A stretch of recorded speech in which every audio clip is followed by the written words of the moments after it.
Le projet Sani Est fait le point de ses actions dans la province de la Nyanya. L'accès des populations à une hygiène et à un assainissement adéquat est la principale préoccupation du projet. Voilà 2 ans qu'il y travaille et alors même qu'il entame sa dernière année d'exécution, une halte s'impose pour s'assurer de l'atteinte des objectifs fixés au départ. Les détails dans un instant. Et puis l'ambassadeur américain au Burkina sur le campus de l'Institut supérieur des sciences et technologies agricoles. L'Institut forme des cadres en agriculture et ce domaine crucial pour le développement du pays pourrait se voir porté en haut d'affiche de la coopération entre nos 2 pays. Les responsables de l'établissement, eux, se disent ravis de la visite du diplomate américain.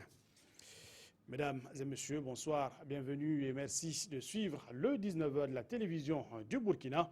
Après un peu plus de 2 ans de mise en œuvre, le projet Sani Est court à échéance. 6 communes de la province de la Nyanya ont bénéficié de son intervention portée sur l'hygiène et l'assainissement, de la construction de latrines et de puisards essentiellement. Le comité de pilotage fait le point des actions afin de capitaliser les acquis. La session s'est tenue le 19 octobre dernier à Bogandé. Le point avec Alassane Kendrebego et Lambert Soma. Les responsables du projet Sani Est et leurs partenaires de mise en œuvre sont ici réunis à Bogandé. Objectif, faire le point des 2 années d'exécution du projet. Sur plus de 15 000 latrines et douches puisards prévues, plus de la moitié ont été déjà réalisées. Aujourd'hui aussi, on peut dire que selon les dernières enquêtes qu'on a eues, plus de 67%, c'est-à-dire que 2 personnes sur 3 dans les communes utilisent convenablement les ouvrages qui ont été réalisés, donc ce qui se traduit par les bonnes pratiques d'hygiène et d'assainissement. Il était attendu que 90% des ménages équipés en ouvrages d'assainissement les utilisent à cette 2e année d'exécution. Mais dans la réalité, on est à un taux de 67%. C'est des questions d'habitude, c'est des questions de culture et ça prend beaucoup de temps pour s'ancrer. Nous saluons vraiment ces initiatives et l'ensemble des acteurs qui interviennent dans le secteur de l'assainissement et pour permettre à nos populations d'avoir de bonnes conditions d'hygiène et d'assainissement. Le projet Sani Est prendra fin en octobre 2017. Il est donc demandé aux populations de se l'approprier afin qu'à l'horizon 2030, l'on ne parle plus de défécation à l'air libre dans la province de la Nyanya. Et dans la région de l'Est, toujours et plus précisément à Fadangourma, un autre comité de pilotage s'est réuni, celui du programme de valorisation du potentiel agro-pastoral. Cette fois, il s'agit de valider l'outil et le code de financement des investissements du programme. Outre cette question importante, le comité s'est également rendu sur le terrain pour apprécier les réalisations du projet. On voit tout cela avec Aimé Douamba et Mamadouba. Après 18 mois de démarrage, les membres du comité de pilotage du programme de valorisation du potentiel agro-pastoral dans la région de l'Est tiennent ici à Fada leur première session ordinaire de l'année 2016. Nous allons nous pencher sur ce qui est déjà fait depuis le démarrage du programme, à savoir la phase de mise en route, mais également examiner les différents rapports d'activité. Le programme Valpap est le fruit d'un partenariat entre le gouvernement burkinabé et la coopération suisse qui vise à apporter des changements durables dans le mieux-être des populations. Ça a permis justement de réaménager des zones et ça va permettre à plus de 100 000 personnes donc de pouvoir exercer des activités sur ces zones qui étaient justement endommagées à cause des dégâts provoqués. Ça a aussi permis d'aménager plus de 120 hectares pour des sites rizicoles, pour le maraîchage. Ça a permis de créer 3 centres pour les vaccinations. Et pour mieux apprécier ces réalisations, les membres du comité de pilotage ont visité à Kodjonti un bouli d'une capacité de 13 000 m3 d'eau avec une profondeur de 3 mètres. À Bougui, c'est un barrage réhabilité par le programme Valpap à hauteur de 86 millions de francs CFA qui a retenu l'attention des participants. À toutes ces étapes, la délégation a pu échanger avec les bénéficiaires qui ont traduit toute leur satisfaction. Et un mot de politique dans cette édition. Le conseil municipal de Touessé, dans le centre-sud, déploie son plan d'action pour le développement de la collectivité. Le maire et ses conseillers s'engagent à travailler au profit de tous à travers des projets inclusifs. On voit tout cela avec Mokhtar Ouedraogo et Yolande Lompo. Déterminé à tracer les lignes du développement de la cité de Nara Yipga, à cette tribune, jeunes femmes et anciens, par la voix de leurs représentants, ont égrené leur chapelet de doléances. De l'avis des coparrains, la province du Bazenga regorge d'énormes potentialités. Et pour gagner le pari du développement, les 7 communes qui la composent se doivent de mutualiser leurs forces. L'échange des projets de développement pourrait être un atout. En ces lieux, la quintessence des actions du 3e conseil municipal de l'aide de la décentralisation de la commune rurale de Touessé a été dévoilée. Les projets pour la commune, c'est vraiment un vaste programme de construction de pistes rurales, d'écoles, d'infrastructures sanitaires et également la voirie. Avec le soutien des forces de défense et de sécurité qui sont présentes dans notre commune, nous pourrons ensemble éradiquer l'incivisme. Administrateur des services financiers, le nouveau maire Clément Zongo et son équipe entendent faire de Touessé une commune qui accordera une place de choix à la personne humaine. Et puis, je vous le disais en titre, l'agriculture est un secteur essentiel pour le développement du Burkina Faso. Et la coopération américaine accorde une importance à son développement. C'est en ce sens que l'ambassadeur américain Tulinabo Mushingi s'est rendu à l'Institut supérieur des sciences et technologies agricoles, une école qui forme depuis 2012 des professionnels dans les métiers de l'agriculture. Roger Kam, Linda Kaboré et Adama Koulibaly. Reportage.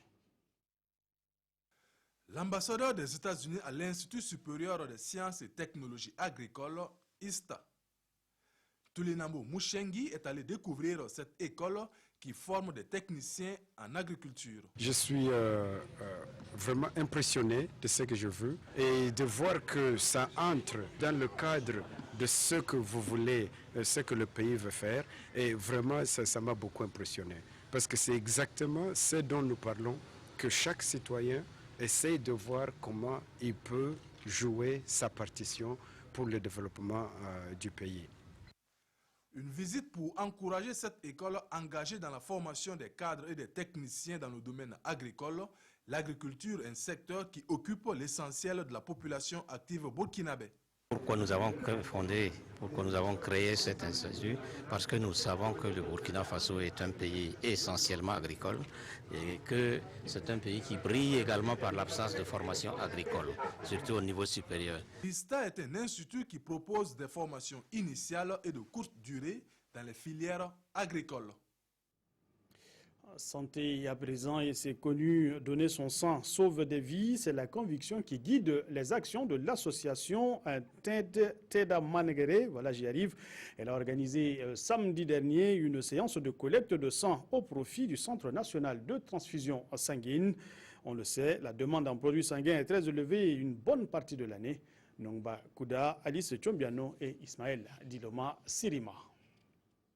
Les membres de l'association Teda Manegre exposent ici leurs veines pour prélever quelques poches de sang. L'association veut ainsi contribuer à sauver des vies. Le don de sang aide les malades à gagner de vie. C'est une activité qui sauve les vies. De nos jours, le palu ravage. Vraiment, c'est un plaisir pour moi de donner mon sang ce matin pour sauver des vies. Pour le Centre national de transfusion sanguine, CNTS, trouver du sang pour les malades n'est pas chaque fois chose aisée.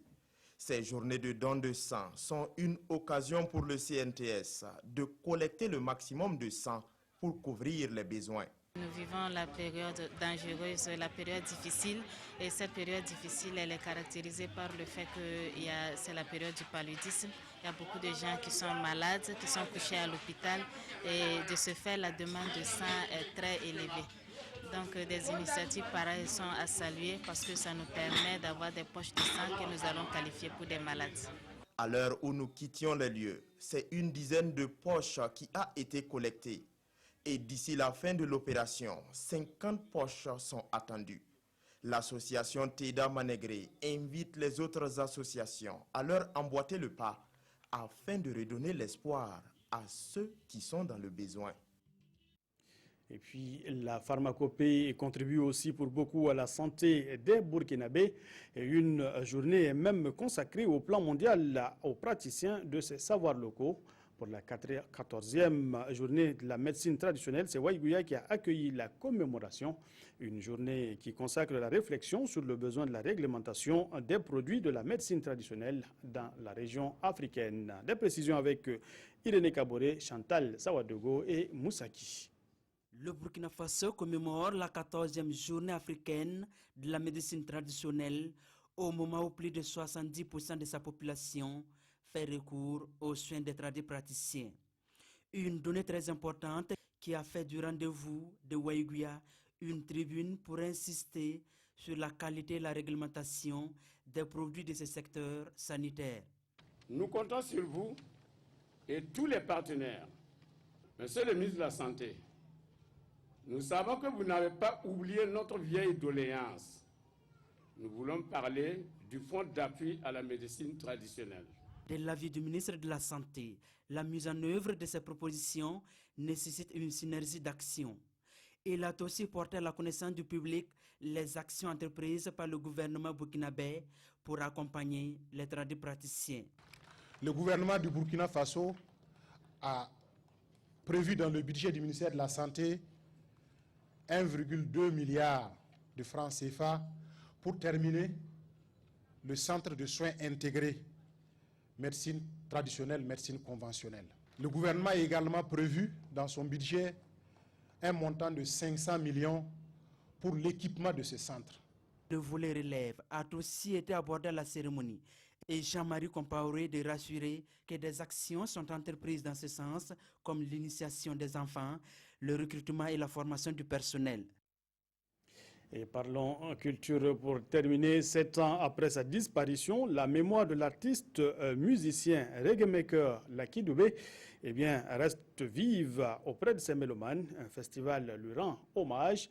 Lucky Never Die, ce qui se tient pour la 6e fois, se propose de promouvoir les jeunes artistes sur Internet. Isaka Ouedraogo, Rémi Ouedraogo et Ismaël Diloma Sirima. Un festival pour rendre hommage à Lucky Dube, l'artiste musicien sud-africain assassiné en 2007. 6e du genre, ce festival dénommé Lucky Never Die fait la part belle aux jeunes artistes. Odon Patrick, Stelby, Josias et tant d'autres talents ont servi au public du reggae à la coloration africaine. Tous les messages que Lucky Dube dans sa musique, c'est des messages de paix, d'amour et d'entente. Et aujourd'hui au Burkina Faso, nous avons besoin de cette réconciliation.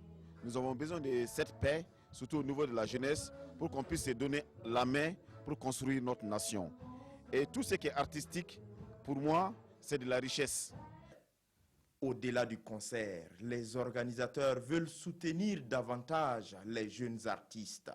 D'où le thème « Un artiste, un blog ». Le festival rend hommage à Lucky Dube, mais ce festival est également un cadre de rencontre entre les acteurs culturels et les professionnels des nouvelles technologies. Ces artistes-là, nous les proposons de les accompagner à travers des stratégies de communication sur Internet. Cette 6e édition du festival Lucky Never Die a bénéficié de l'appui des autorités en charge de la culture et aussi d'autres personnalités. Voilà, mesdames, messieurs, c'est tout pour cette édition. Merci pour la fidélité. L'information revient à 20h avec Fousseni Kindo. Bonne suite de programme sur la RTB.